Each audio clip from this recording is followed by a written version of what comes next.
Ngayon ay naglalakad tayo dito sa Binyan, kung saan maraming galit sa atin. Napakadaming galit sa atin dito sa Binyan, lalo na sa school. Di ko alam ba't nagagalit sila sa akin, hindi ko naman sila ninakawan. Wala naman akong ginawa sa kanilang masama. Nagagalit sila.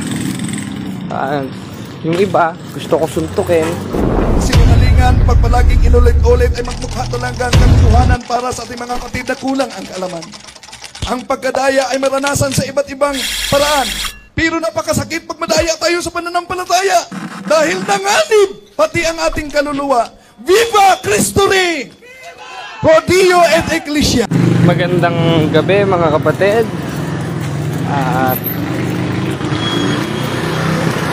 Magandang araw. Ngayon ay naglalakad tayo dito sa Binyan, kung saan maraming galit sa atin.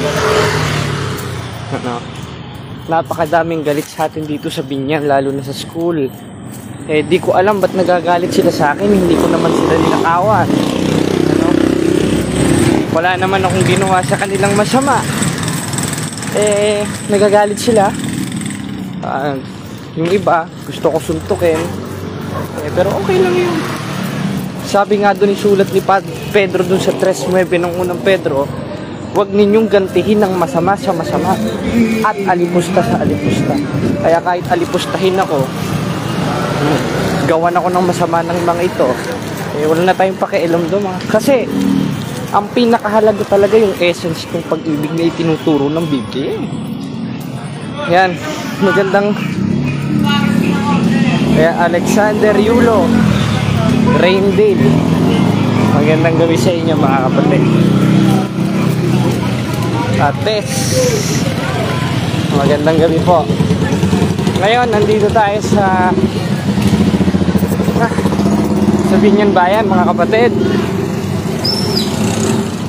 Ngayon, may nabalitaan ako na yung isa na taga dito na born again, nagbabalak akong bugbugin. Nagbabalak bugbugin ako. Kasi sobrang init-init sa akin. Yan, pauwi na tayo. Eugene Galvez, good evening. Yan, dito tayo ngayon sa Riverwalk. Uwi tayo ng makakain. Ayan.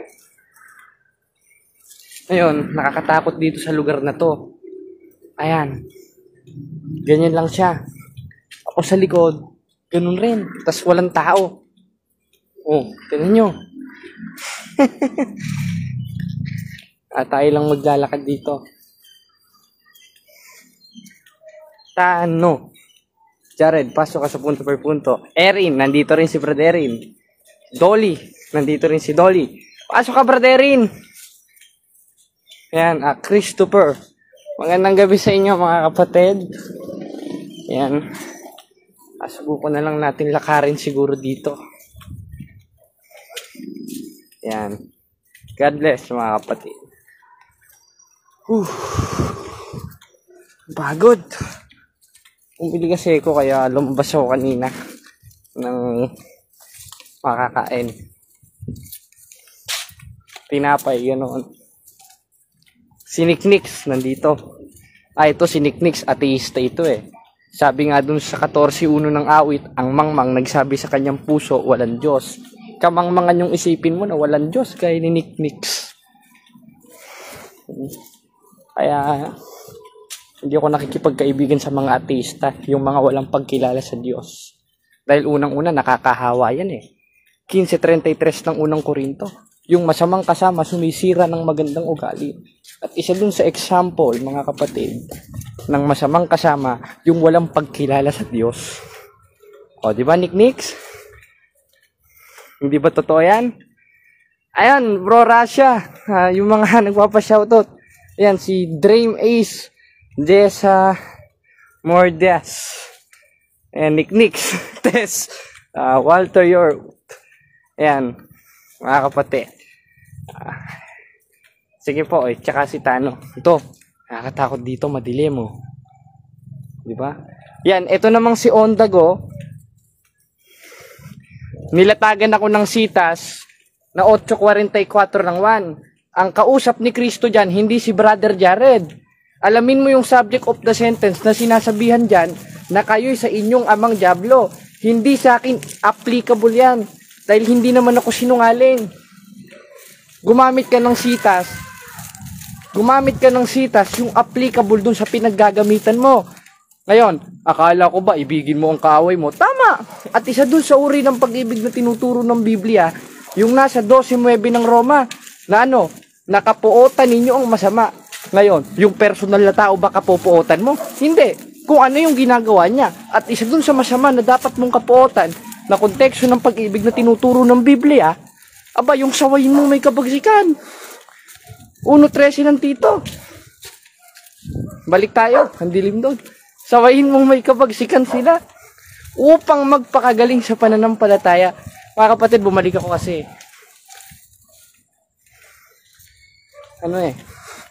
Walang ilaw doon. Bro Josh, yan, magandang sa inyo mga kapatid. May sumisigaw. June Quizon Nick sabi, hindi naman kailangan mag-usap about sa beliefs nyo. Pwede naman kayo maging magkaibigan kahit atista. No. Bakit? Dahil lang sabi ni Apostolo Pablo sa unang Tesalonica 5:22, layon yung bawat anyo ng masama. At isa uri ng anyo ng masama na dapat mong kapuotan doon sa ginagawa niya sa 12:9 ng Roma, yung hindi niya pagkilala sa Diyos. Bakit? Dahil sabi sa 14:1 ng awit, ang mangmang nagsabi sa kanyang puso, walang Diyos. Parang may bata. Ayun, kita niyo mga kapatid.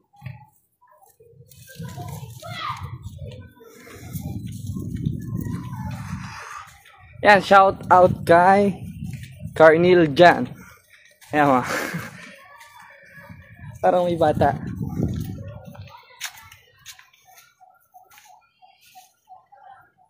Ayun, kita niyo mga kapatid din.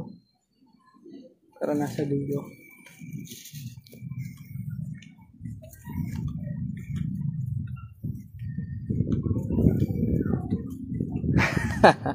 Ang dilim kasi, kaya bumalik tayo. Doon tayo dadaan sa kabila. Bihira. Joshua Palite. Shout out bro Jared, nakauwi na po ba kayo? Opo kapatid, nakauwi na po tayo. Andito na po tayo sa Laguna, wala na tayo sa Tagbilaran. Siguro ang balik natin doon kapag pumatol. Kumbinsihin nyo mga kapatid si Pastor Archie na lumaban ng diskusyon. Kumbinsihin nyo. Kasi once na makumbins nyo na si Archie Añedes lumaban ng debate, pupunta ako sa Tagbilaran. Sa City Square kami maghaharap mukaan, gaya nung ginawa ni Cristo dun sa mga Skriba at Pariseo sa 23:15 ng Mateo. Siyempre, gagawin pa rin natin may kaayusan yung 14:40 ng unang Korinto, na gawin ninyong may karapatan at may kaayusan. Ngayon, magandang gabi, Brother Jared. So happy to see you defend the Catholic faith. We are praying for you always. Pagpatuloy mo lang yan, brother. Opo, kapatid. Papatuloy tayo gaya na nasa 2:12 ng Filipos. Pahinga muna tayo. Pagod ako Itong Ondago na ito, tinitira ko ng tinitira yun dito sa comment section, mga kapatid. Akyatin natin, tignan natin kung may panindigan sa aral ito. Ngayon, ang naninirang puri sa lihim ay aking ibubuwal. Tama! At isa ka na dun. Unang-una, hindi naman ako naninirang puri. Dahil hindi mo na pwedeng sirain yung sira. O, di ba? Ayun ang logic nyo, mga kapatid Ba't mo pa sisirain ang sira? Gaya ni Daniel Rason. Gaya ng aral ni Rason. Katitisuran na nga ang tinuturo Paninirang puri ba sa lihim yon? O paghahayag ng katotohanan? Sinusunod ko lang si Apostolo Pablo, 16:17 ng Roma. Ngayon ipinamamanhi ko sa inyo mga kapatid, yaong pinanggagalingan sa pagkakabahabahagit katwisuran, laban sa mga aral na inyong pinag-aralan. Ganun ang nangyayari kay Daniel Rason eh. Gayun ang ginagawa ngayon ng MCGI. Nagtatanim ng galit sa magkakapatid. At yan ang uri ng pagpatay ayon sa Biblia. Bakit? 3:15 ng unang 1, sino mang napopot sa kanyang kapatid ay mamamatay tao. Ngayon, mangangaral ka. Mangangaral ka. Eh, hindi naman nagpapatay. Wala ka naman paninindigan sa aral ko. Paano kung magiging mangangaral yan? Hindi ka naman nangangaral. Mangangarir ang tawag sa inyo. O, di ba? O, tapos sasabihin mo, applicable sa akin yung 8:44 noon. Unang-una, naisulat yan, 1st century. Inilabas lang ako 2006. Ba't mo naman sa akin i-apply yung naisulat 1st century o 33 AD? Samantalang wala pa ako noon. At yung subject of the sentence sa 8:44 na sinasabihan ni Kristo na kayo sa inyong amang Diablo, yun yung mga skriba at pariseyo. Skriba ba ako? Nagpapaika po ba ako? Makaiba yung anak ba ako ng impyerno? Eh di out of context ka dyan, kapatid. Oh. Oh, di ba? Oh, akit ka dito, kapatid. Ayan, Juliet Geolagon. Welcome, bro Jared. Gilbert C. Matiban. Hindi yan lalaban si Bro Anyedis. Ayan, Zissimo Bingatan. God bless po sa'yo, brother Jared. Ayan. Masalamat sa Diyos, mga kapatid. Ngayon, ang paksa natin, kung pwede natin pag-usapan ito, ayan, mangangarat yan si Daniel Rason, may kinakarat ayon kay Padong. Eh, issue na nila yun, kapatid. Wala, labas na tayo sa issue niyang mga yan. Huwag na natin panghimasukan yan. Basta tayo, 2 Korinto 14-5, gaya ng pananampalataya ng mga apostol, gibain natin yung maring aral. Gaya ng mga paratang sa atin ng mga protestante na, yun eh kang katoliko. Wala ka sa Biblia yung kumpisal. Meron! Merong kumpisal. Hindi nga lang letra por letra. Dahil yung pananampalataya ng mga apostol, kung paano silang magbasa ng Biblia, 3:16 ng 2 Korinto, hindi sa titik.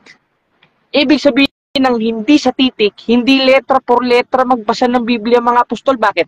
Dahil may itinuro sa kanila si Kristo at yun ang tradisyon. Bakit? Dahil lang Holy Catholic Apostolic Church lang naman ang binigyan ng authority, 16:19 ng Mateo, na anumang ipahintulot nyo sa lupa ay ipahihintulot sa langit. At isa doon yung traditions. In 3:6 of 2 Thessalonians, the tradition that we receive on us. Merong itinurong tradisyon ng mga apostol. At isa doon yung Ash Wednesday. Ngayon, at isa rin doon yung kumpisal. Kaya mga kapatid, mangumpisal tayo. Hindi gaya ng mga protestante, walang kumpisal-kumpisal dyan. Eh, takot yung matatakan eh. O, 20:23 ng 1. Ang sino mang patawarin ninyo ay papatawarin rin naman sa langit ngayon. Sino mga kausap dyan? Yung mga alagad. Eh, anong mga alagad yon? 20:28 ng gawa. Ingatan ninyong inyong sarili buong kawan na sa kanila'y ginawa kayo ng mga obispo. O, ang born again, may obispo ba? Wala.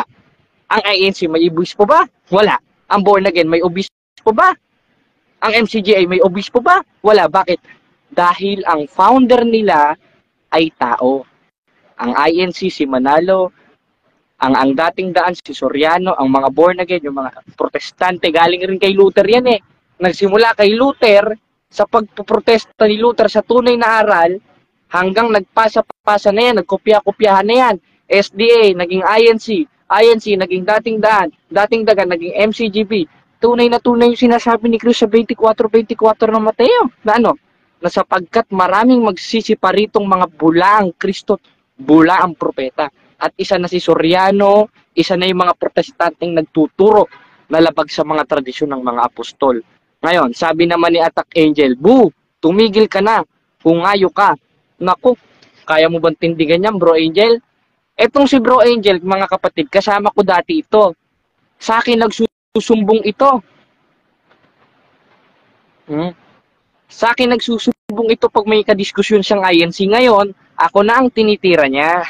Bakit? Eh, bumalik na kasi ako dun sa tunay na iglesia eh. Di ba? Kinikilig tuloy ako sa iyo, Attack Angel. Si Nard Liana sabi, Mario Esquin, magalong ito. Nag-live si Bro Jared. panahon mo na para tanungin if ba dating MCG ay siya. Rio Barimbao. God bless po, Bro Jared. Tatak. XCFD na. Amen. O, di ba? Ayan, Attack Angel, oh. Talagang, ano eh, galit na galit sa akin to eh. Hinayaan ko na nga lang eh. Pati ba naman sa live, eh, tinitira tayo ng tinitira. Yan, yung watching from Hong Kong. Yan. Arian Gilgaco. Giging magaling. Kaya sila, wala silang kumpisal eh. Ang tunay na iglesyang nasa Biblia, may authority yon. May authority yon. 33 AD, tinatag ni Kristo yon. Di sa 19 ng Mateo, ano pang ipahintulot sa lupa, ay ipahintulot sa langit. At isa doon, the tradition that we receive of us in 3:6 of 2 Thessalonians. Wala niya ng baptist, dahil ang baptist, once saved, always saved. Eh wala naman sa Biblia once saved, always saved eh. Na hindi na daw nawawala ang kaligtasan. Wala sa Biblia yon. Gs 26 ng Hebreo, sapagkat kung ating sinasadyang ating pagkakasala, pagkatapos na ating matanggap ang pagkilala sa katotohanan, ay wala nang haing natitira pa tungkol sa kasalanan. Ibig sabihin, tinanggap mo na si Kristo, tinanggap mo na yung utos ni Kristo, nakaanib ka na sa tunay na iglesia, at according to CCC of Catechism of Catholic Church, ayun ang Catholic Church, sinadya mo pa rin yung kasalanan mo, gumawa ka ng mortal sin, aba wala nang kapatawaran yun. Eh paano mo sasabihin, once save, always save yun?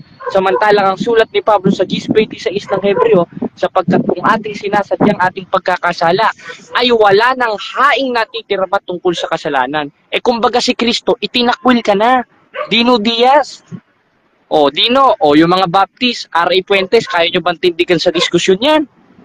13:5 ng 2 Korinto, siyasatin ninyong inyong sarili kung kayo'y na nga sa pananampalataya. Subukin ninyong inyong sarili. Hindi ba ganyo nalalaman si Jesucristo ay nasa inyo? Ang sulat ni Apostol Pablo dun sa 13:5 ng 2 Korinto, hindi nyo ba alam na si Jesucristo ay nasa inyo? Tinanggap na nila. Nasa katotohanan na sila. Once save, always save pa. Maliban na nga kung kayo'y itinakwil na. Ibig sabihin, may karapatan pa rin tayong itakwil ni Kristo. Paano? Pag sinasadya na natin yung kasalanan natin. Kaya nga may tiwalagan sa tunay na iglesia. 3 Gs ng Tito, ang taong may maling pananampalataya, pagkatapos ng una at ikalawang pagsaway, itakwil mo. Ba't pinatatakwil? Maski Espiritu Santo, itinakwil na siya. Maski si Kristo, itinakwil na siya.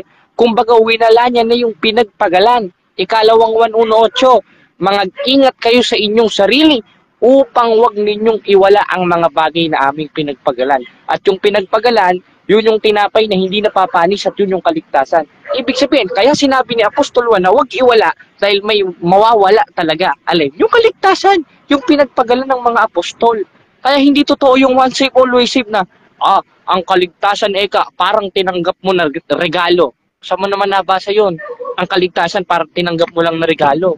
Napupulutin mo lang. Ipupunas mo lang sa pader. Mali yun, Dino Diaz. Gift. Saan mo naman nabasa yan? Saan mo naman nabasa yan, Dino Diaz? Ginawa mo namang Santa Claus yung, yung kaligtasan. Bihira ka naman, no? Unbiblical talaga ang Baptist Church. Ngayon, binabasa nila yung 1, binabasa nila yung 1 Gs 28 hanggang 29 na hindi sila maagaw sa kamay ng aking ama. Tama yun. Pero kung ikaw mismo umiwalay, ibang usapan na yun. Gs 38 ng Hebreo. Ngunit kung ang aking lingkod na matuwid ay mabubuhay sa pananampalataya, at kung siya'y umurong, ay hindi siya kalulugdan ng aking kaluluwa. Ibig sabihin, yung pananampalatayang itinuturo sa Biblia, walang urungan. Pero gagawa ka ng kalokohan, tatalikod ka, ibang usapan na yun, mga kapatid. Ibang usapan na yun. At yan ang hindi natutunan ng mga Baptist. Na once na tumalikod ka, in 10:36 of Book of Hebrew, wala nang kapatawaran yun. Basahin ulit natin ang Gs 38 ng Hebreo. Ngunit kung ang aking lingkod na matuwid ay mabubuhay sa pananampalataya, kung siya'y umurong, ay hindi siya kalulugdan ng aking kaluluwa. Wala nga dapat urungan sa pananampalataya. Bakit? Mawawala kasi. Katunayan, nasa ikalawang 118 yon na huwag niyong iwala ang mga bagay na aming pinagpagalan. Kaya, kung meron man pinakamasamang relihiyon at tatag ng demonyo, yun ang baptist. Pasensya na mga kapatid sa salita ko. Dahil sinusunod ko lang yung utos ni Apostol Pablo sa 1.13 ng Tito na nasawayin niyong may kabagsikan sila. At napatunayan natin sa gabing ito, nawawala talaga ang kaligtasan. Paano? Gis 26 ng Hebreo, kapag sinasadya na natin yung ating kasalanan pagkatapos na ating matanggap ang pagkilala sa katotohanan. Kaya mali ang pananampalataya ni Dino Diaz. Alam niyo mga kapatid, itong si Dino Diaz, hater ito sa ating mga Katoliko. Grabe mang usig ito. Nagso-search sa Google ng mga hayaan na lang natin. Basta, alam na natin yung katotohanan na na hindi biblical yung once saved, always saved. Mawawala pa rin ang kaligtasan dahil di naman sasabihin ni Apostolo 1 sa ikalawang 1.18 na huwag niyong iwala kung hindi naman pala iwawala. O, di ba? Kaya yung baptist, kahit pumatay, ligtas yan eh. Kahit magnakaw yan, ligtas yan eh.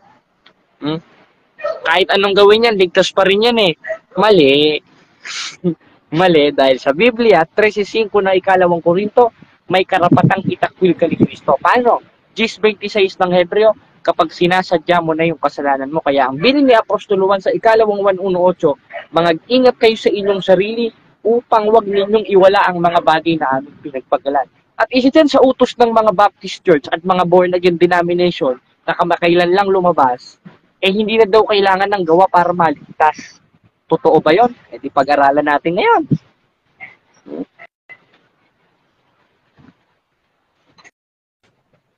Sabi ni Dino Diaz, fame lang habol mo, Jared. Hindi na may kaliligtas yung fame. Kahit nga huwag kayo manood, mga kapatid, manood kayo kay Father Darwin Gitcano Kasi mas mahalaga yun Nag-bless si Father Darwin at may authority yon. O namamaratang ka na naman, Dino Diaz. Masamang pamamaratang yan. Di ba? Ngayon, ayan, okay na. Pahinga na ako. Dino Jared, tanong lang, sir. Pag may aral bang lahat ng sekta nagtuturo ng tunay at paano papatunayan? Dino Jared, tanong lang, sir. Na pag-aralan mo na ba ang lahat ng sekta turo ng tunay na yung iba lang gaya na itong Baptist na once saved always saved at hindi na daw kailangan ng gawa para maligtas. Mali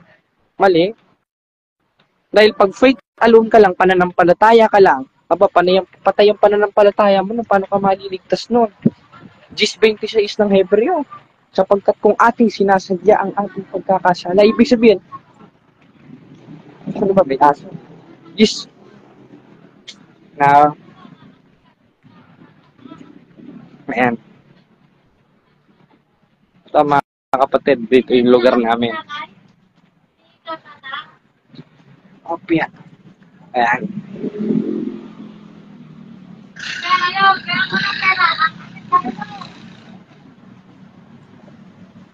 Kaya kapari namin, may kutsa. Nanagalang.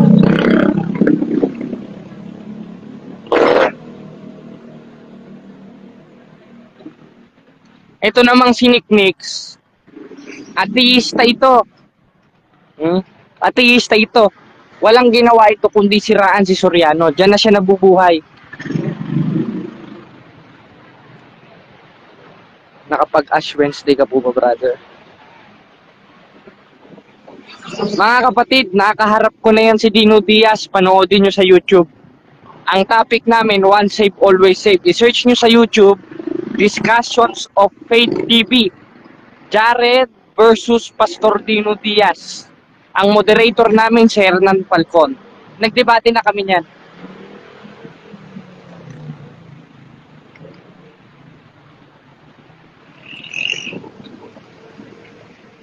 Yan ang dito, simbahan.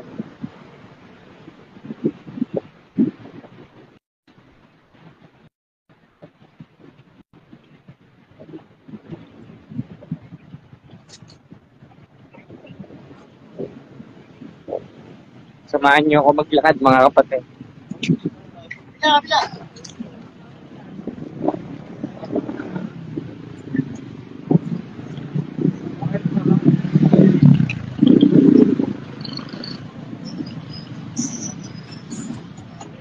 Ngayon, isa dun sa katuruan ng mga Baptist, hindi na daw kailangan ng gawa para maligtas. Eh yan, isang malaking kalokohan yan, mga kapatid, na hindi na daw kailangan ng gawa, faith alone na lang daw, sumampalataya ka na lang daw, and you will be saved, wala ka nang gagawin. Parang tinanggap mo daw na gift. Aba, pag nakatanggap ka ng gift, hindi pwedeng hindi ka gagawa nun, bubuksan mo yun eh. Ngayon, ito, faith alone lang daw. Eh, wala naman sa Biblia yung faith alone mo. Dino Diaz. Bakit? 2:26 ng Santiago. Sapagkat kung paano ang katawan na walang spirito'y patay, ay gayon din ang pananampalatayang iwalay sa gawa, patay. Ibig sabihin, kung pananampalataya ka lang, wala kang gawa, patay ang pananampalataya mo. Paano ka maliligtas nun? Eh, patay nga. At bukod sa patay, nagkakasala ka pa. 4:17 ng Santiago. Sa nakakaalam ng paggawa ng mabuting, ngunit hindi ginagawa, ito'y kasalanan sa kanya. O paano ka maliligtas niyan, Dino Diaz, ng faith alone mo? Samantalang pag hindi ka gumawa, panay pananampalataya ka lang, patay ang pananampalataya mo. At bukod sa patay ang pananampalataya mo, 4:17 ng Santiago, nagkakasala ka pa. Ngayon, alamin natin sa Biblia, faith alone lang ba? 2:22 ng Santiago. Nakikita mo ng pananampalatayang gumagawang kalakip ng kanyang mga gawa.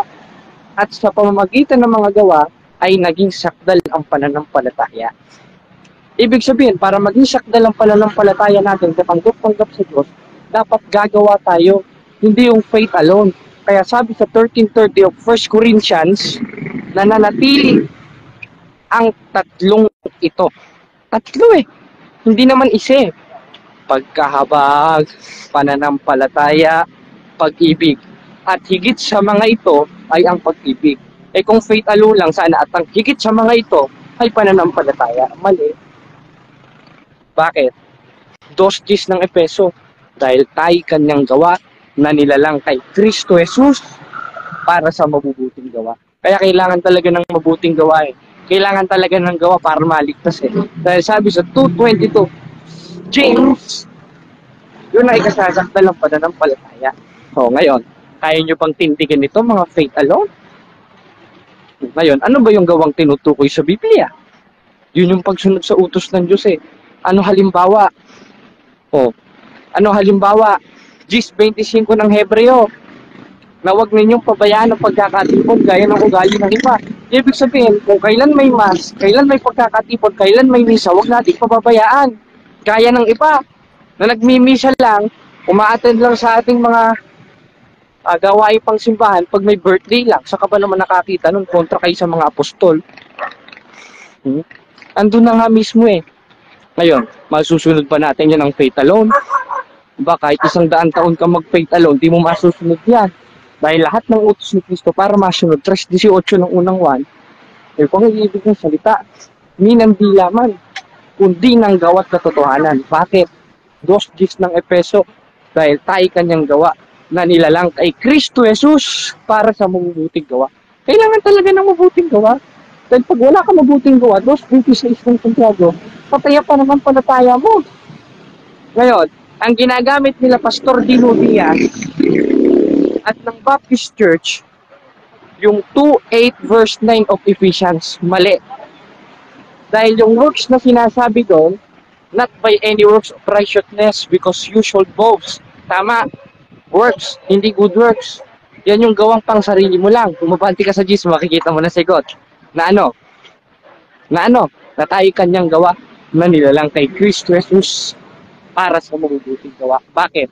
2:22 ng Santiago, dahil yun ang ikasasakdal ng pananampalataya eh. Kaya kailangan talaga ng gawa. Ngayon, malamang, sasabihin ng mga pastor ng Baptist, sa mo naman nabasa na ikaliligtas ang gawa. Nasa 2:12 ng Pilipos eh. Lubusin ninyo ang gawain ng inyong sariling pagkaligtas. Di ba? Lubusin ninyo ang gawain ng inyong sariling pagkaligtas. Ibig sabihin, may lulubusin ka at yung lulubusin mo, yung works o yung gawain ng sarili mong pagkaligtas. Kaya hindi faith alone. Patay nga pananampalataya mo, paano naging faith alone? At tatlo yung nanatili, 13:13 ng unang Korinto. At higit sa mga yon ang pag-ibig. At isa doon sa pag-ibig sa Diyos, 12:13 ng Ecclesiastes, yung pagsunod sa utos ng Diyos. At hindi naintindihan ng mga Baptist, ng mga born again, ng Jesus is Lord Miracle Crusade, lahat ng mga sulok na sekta ng tatag ng tao. Bakit? Eh, hindi naman kasi nananahan ng Diyos yan eh. 17:24 ng gawa. Ang Diyos na gumawa ng sanglibutan lahat ng mga bagay na narito. Siya'y palibas ay Panginoon ng langit at lupa, ay hindi tumatahan sa mga templong ginawa ng kamay ng tao. O sa ibang translation, simbahan na ginawa ng tao. Gaya ng ano? Gaya ng INC, Iglesia ni Cristo ng Manalo. Gaya ng dating daan. Kaya hindi nananahan ng Diyos yun eh. Hindi nila na ipapakilala yung karunungan ng Diyos sa pamamagitan ng tunay na iglesia. Dahil maipapakilala natin yung tunay. Yung tunay na karunungan ng Diyos pag nasa tunay na iglesia na tayo. Basahin natin ang 3 Gs ng Efeso. Andyan yan. Hindi naintindihan ng mga protestante yan. O basahin natin. Upang sa gayon, sa pamamagitan ng iglesia, maipakilala sa mga pamunuan, sa pamamagitan ng sangkalangitan, ang sari-saring karunungan ng Diyos.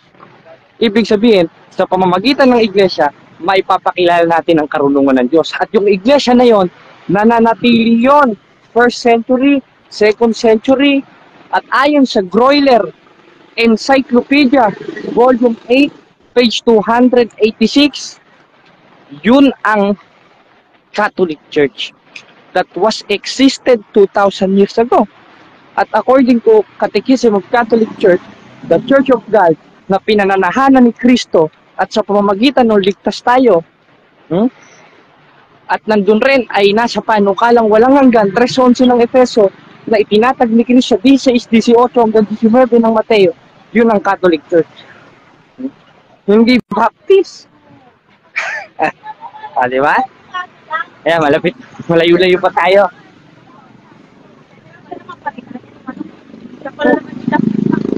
Bumili kasi tayo ng ano, yan, nagkakaunting ano tayo, tinapay.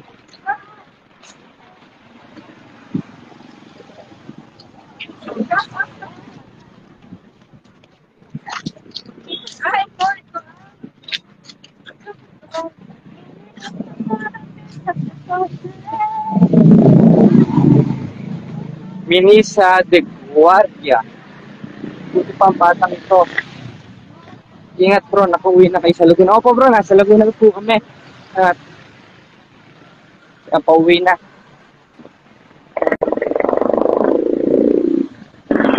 Ayun nga, nasa encyclopedia na mismo, sa Greuler. Nasa Greuler Encyclopedia. Volume 8. Page 286. Yun ang Catholic Church that was existed 2,000 years ago. At yun ay may connection, historically speaking, biblically speaking, sa 16:18 ng Mateo. At wala nang ibang simbahan na binigyan ng authority o maantika sa 19, kundi ang Catholic Church. Kaya nga may tradition tayo eh. Di ba? Kaya mayroon tayong tradition na wala ang mga protestante eh.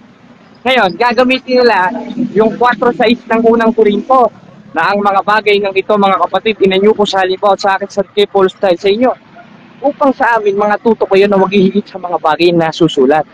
Yung Greek interlineal nun, ang nakalagay doon, tanak.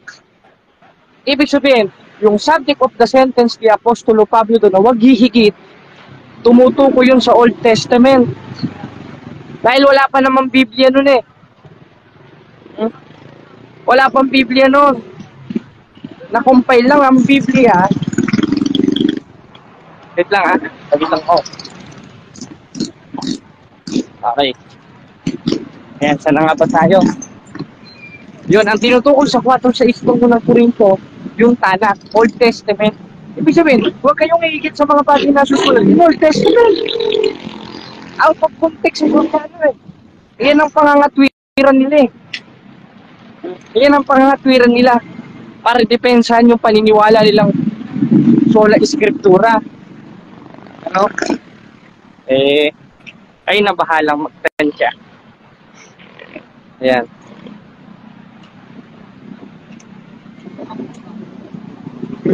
Nicknicks, yung mga sinasabi mo, libelous yan, Nicknicks ha. Tandaan mo, yung lokal ng MCGI, ayoko lang magsalita. Ikaw, Nicknicks, pasaway ka.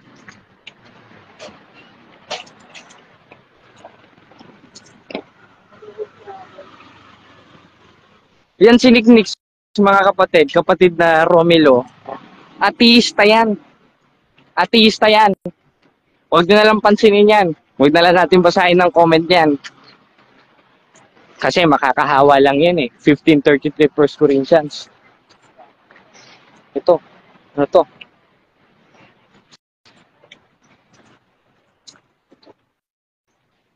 Iglesia ni Manalo.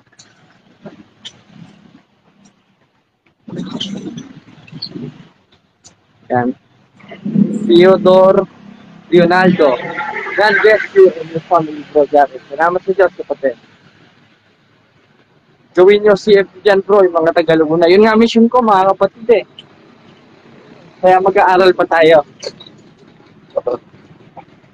So, bumili tayo ng ano. Malayo-layo pa tayo.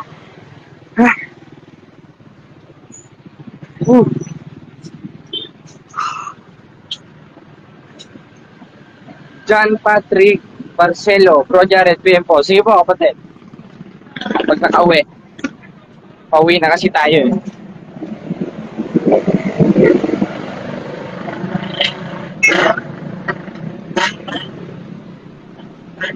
Bro, pa-shoutout po watching from Mindanao. Emmanuel.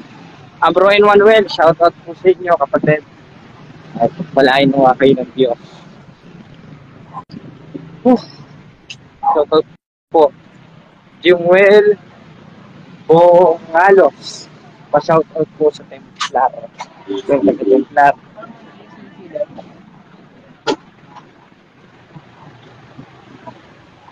Ryan, pa-shoutout. Bro, paki-backread po ng comments ko. Ayan, si Bro Eugene nga po, nandito. Ayan.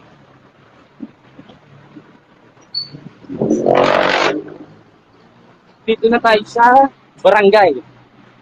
Malapit na, unting lakad na lang, makakauwi na tayo.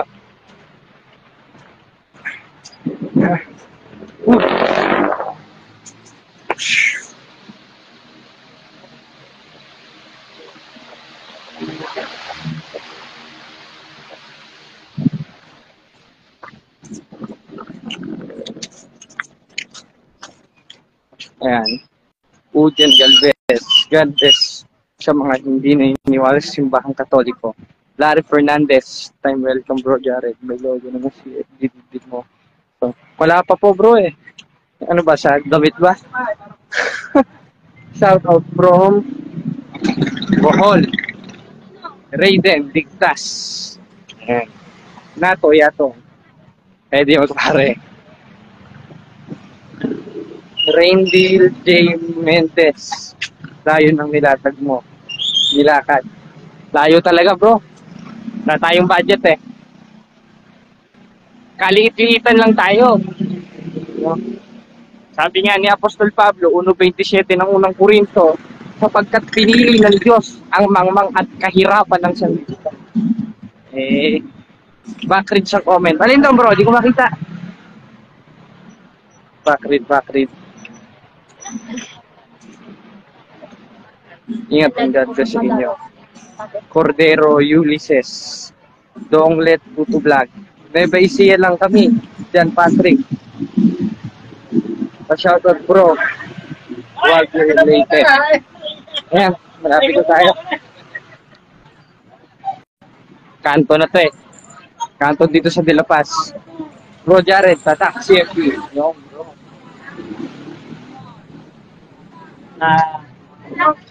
Stop.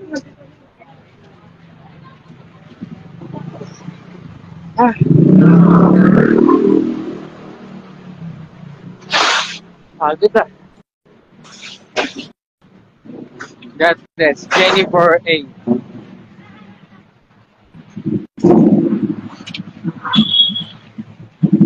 Diba, crit mo, sinabi ko. Di ko po makita, bro. Ini-scroll ko po kanina pa dito, bro. John Patrick. Mirna. God bless. Sige, dito. Elmer Rizal. Haba ng nilakad. Ah, pagod ah.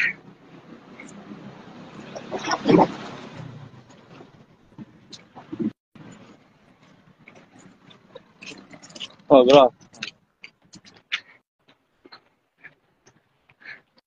SDA. Akong tanong na pero personal, pwede ba private message? Sige po, Cordero Ulysses, i-chat nyo lang po ko kaya i-add. Welcome naman po tayo dahil di naman tayo nagtatangi. Diyos nga, hindi nagtatangi. Ako pa. Kalit-liitan lang ko. Gis 34-35 ng gawa. At binuka ni Pedro kanyang gulit sinabi. Tunay ngang natatalastas ko na hindi nagtatangi ang Diyos ng mga tao. Kung yung Diyos nga, hindi nagtatangi ako pa. Kaya lahat ng nag-a-add sa akin, accept ko lahat. Yung mga nag-chat-chat, PPM ko. Okay, bro, huwag kang magaya. Oo, bro. Kasi hindi na ako kalulugdan ng Diyos kung uurong ako sa pananampalatayang tinanggap ko. Nasa Gis 38 ng Hebreo. Brad. Ano ako like? Doon, bumili. Rizal? Oo. Hindi nga bro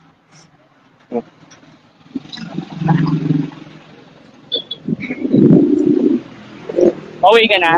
Sige, ingat.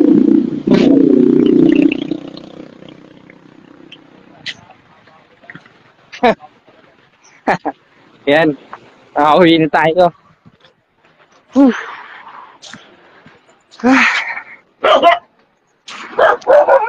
Kabulib.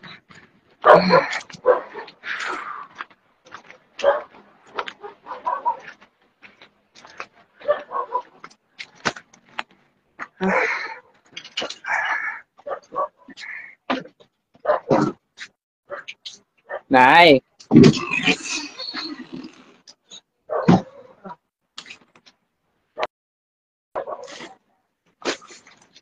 Pagod. Ngayon, ang gagawin natin,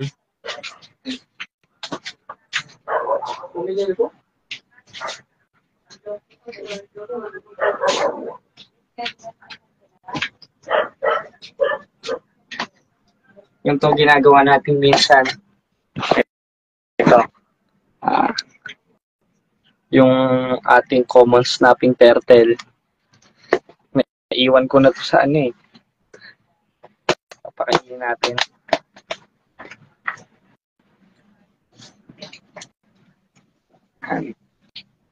Kainin natin siya. Hindi ka na yata nakain ng pellets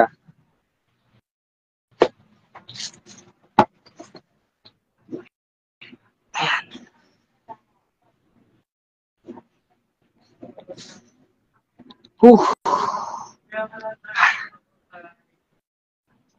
Pahinga muna.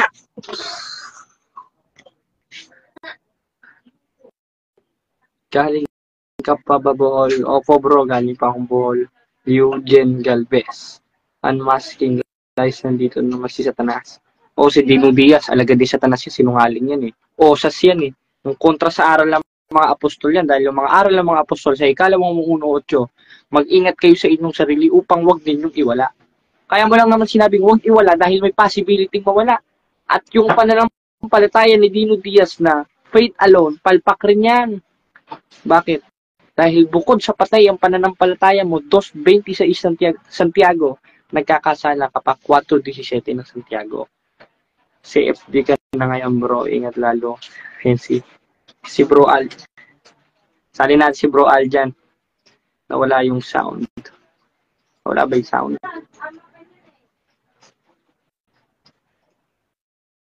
Sige, paano ba isali yung Andito pa, Tito. Nasa nasa loob.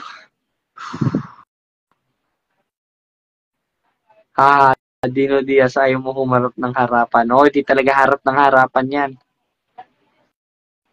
Bro, ano? Wah, ano bro? Oy, Dino Diaz, umalis ka na dito. Oy bro, kung hindi mo kami hinarap dito sa Iloilo, diyan pa kaya sa Laguna?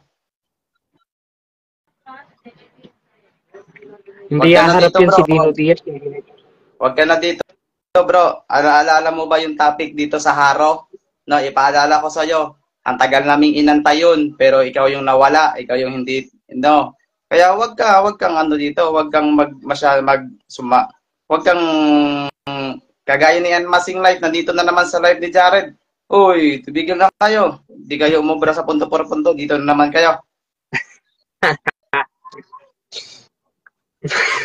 Ano, Dino Diaz, kung wag kang dada ng dada dyan, tuparin mo yun. Hanggang ngayon, inaantay ka namin face to face dito sa Iloilo. Hindi naman haharap ng face to face yan bro dahil takot sa mga Muslim yan. Hindi bro, nagsabi na yan dati sa amin, napupunta dito sa Haro, tapos hindi natuloy. Ano ba nangyari? Ay, takot. Baka siya yung kinatuparan bro nung ano, sa ismuebe ng unang Korinto, yung mga walang pagkalalaki. Dapat kung At saka, haharap dapat at saka yan eh. Dino Diaz, at saka Dino Diaz, kahit yung style ni Brother Jared Malairi Soriano, wala ka nang pakialam doon. Bakit? Basta nasa tamang ano yun, turo. Nasa tamang paliwanag, hindi kagaya mo bro. Kahit yung style mo, malaanghel, yung style mo ng pagtuturo bro, kung wala ka sa tama o walang kwenta yun. No? Sigurado ka ba sa lahat ng CFD umiinom ng alak? Oy, bro Belward Pakot, sa tanong, sino ba yung nireplyan mo? Bro, umiinom ka ng alak kasi CFD ka na. Ang lokohan yan. Paratang yan bro eh, no? Kalokohan yan, bro. Kalokohan yung tanong mo na yan sa ano yan. Kaya yan, sagutin mo yung tanong ni Bro Pakot. Kawawa ka dyan kay Pakot. Siguraduhin ko sa'yo. Si Dino Diaz, maganda magharap kayo. Kasi nakaharap ko na yan, bumagsak yan sa 2:12 ng Pilipos eh. Saan daw mababa sa na ikaliligtas ang gawa. Sila di tapak na chintas dito, mga binablock na tong mga ateista na tayo. Wala akong pakialam sa inyo mga kapatid na ateista. Eh, bla bla. Hiligay nun yan, hiligay nun si Dino Diaz. Ikaw pati Nix Black na kita ha? Kasi wala akong pakialam sa mga ateista. May sarili kayong Diyos. Ayun no, si Dino Diaz. Ay nako, Dino Diaz. Kanina nag-reply ka pa, mag-comment ka dyan ulit. Nasaan ka na bro? At inaantay ka namin dito sa Iloilo. Ay tagal na yon, siguro higit na rin 1 taon. Nandito yung conversation namin hanggang ngayon, kaya wag mo sabihin na hindi yung totoo. Kasi mahilig kami bro, mahilig kaming mga likot o magtago ng mga dokumento. Kaya wag mo sabihin na hindi yung totoo. Yan ang nasa isip nila bro, kasi pamamaratang yan eh. Na porket CFD daw umiinom ng alak, kung di ka ba naman napakapogi mo. Kasi si Pablo na nga mismo nagbilin kay Timoteo dun sa unang Timoteo na huwag kang iinom ng tubig lamang. Kundi lagyan mo rin ng alak. Iba yung manlalasing kaysa sa mangiinom. Yung manglalasing, araw-araw yun. At yun ang bawal ng Biblia sa 6:9 ng unang Korinto dahil gawain ng mga lipo yun. Pero yung iinom ka lang ng kaunti, gaya ng bilin ni Pablo kay Timoteo, pwede yun. Biblical yun. At saka, Brother Jared, kung hindi iinumin yung alak, hindi iinumin yung vino, anong gagawin doon sa ginawang wine ni Kristo doon sa kasal sa Kana? Ano yun? Gagawin ipaligo? Ay, At saka wag kayong magbintang dyan na lahat ng CFD nag-iinom. Bakit? Si Brother Jando Alabado hindi yan nag-iinom. Si Brother Winder Talibong hindi yan nag-iinom. Allergy si Brother Jando sa anak, makatikim na yun ng konti. Lasing na yun, tulog na yun agad. Di ba? Hindi kasi nila alam yung Hindi kasi nila alam yung bro. Alam nyo ba yung mali? kung ang tanong, makakalasing ba yung alak noon? Brother, yung sinasabi namin dito, yung tama o kaunting pag-inom, yun yung tama. Pero pinagbabawal din sa Katoliko, kapatid, yung maglasing ka na parang nawawala ka na sa sarili. Ayun. Baka mamaya, possess ka na, lumipad ka na, kapatid, dahil sa alak na yan. No? Ayun. Nandun na nga mismo sa 5:23 ng unang Timoteo eh. Huwag puro tubig lang inyong inumin. Pag sinabing huwag puro tubig lang, huwag ka rin inom ng tubig-tubig lagi. Kundi uminom ka rin ng kaunting alak. Alak eh.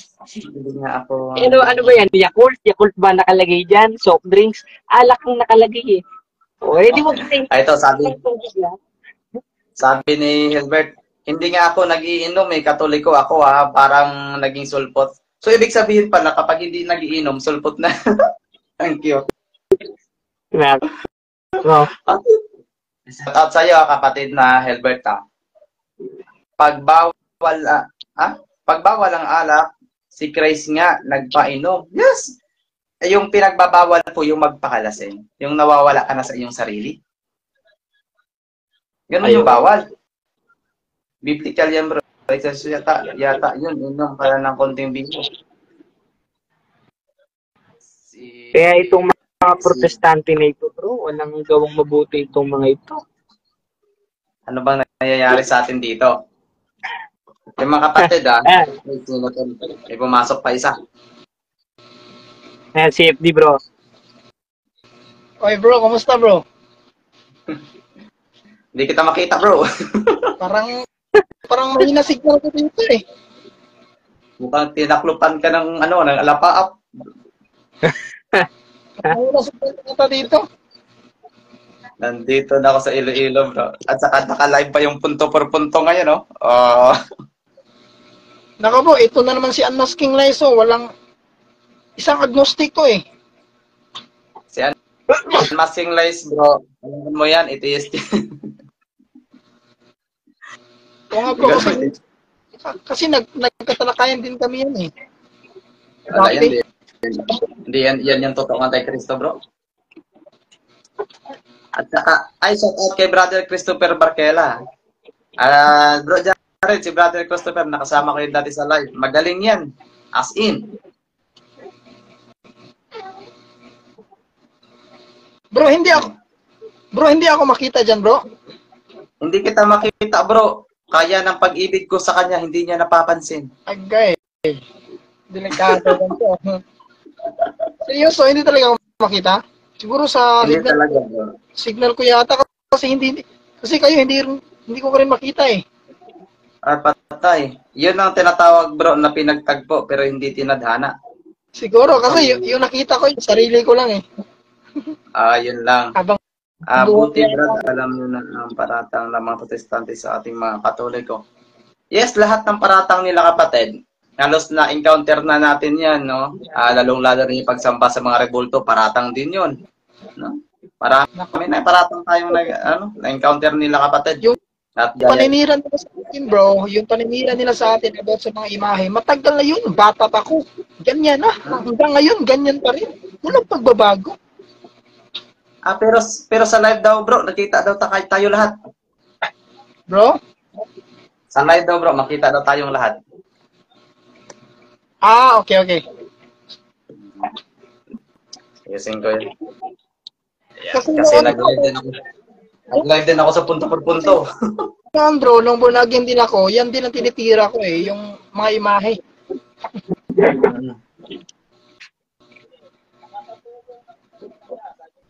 Ito na lang, nagagawa tayo ng topic dito tungkol sa imahe, brother, no? Para dito katikisin lang din naman.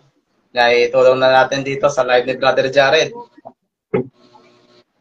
No? Ano kaya? Okay sa inyo? Para maganda yung comment section dyan sa live ni Brother Jared, oh. Kasi alam ko, pag rebulto yung pinag-uusapan, nako, allergy dyan yung mga sulpot. Sige bro, maganda yan. Ayan. Kita namin kayong tatlo. Yes, thank you so much, Brother Christopher. Ayun, no? Kapatid, alam nyo ba na yung ginagamit ng mga sulpot natin, kapatid, ay yung...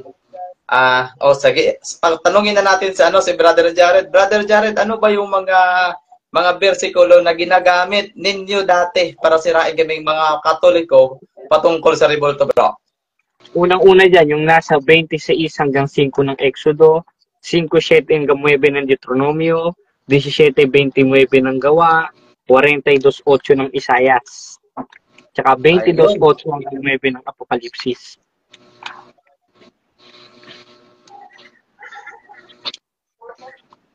Ayun, bro. At yung tanong ko sa'yo, bro, yung binanggit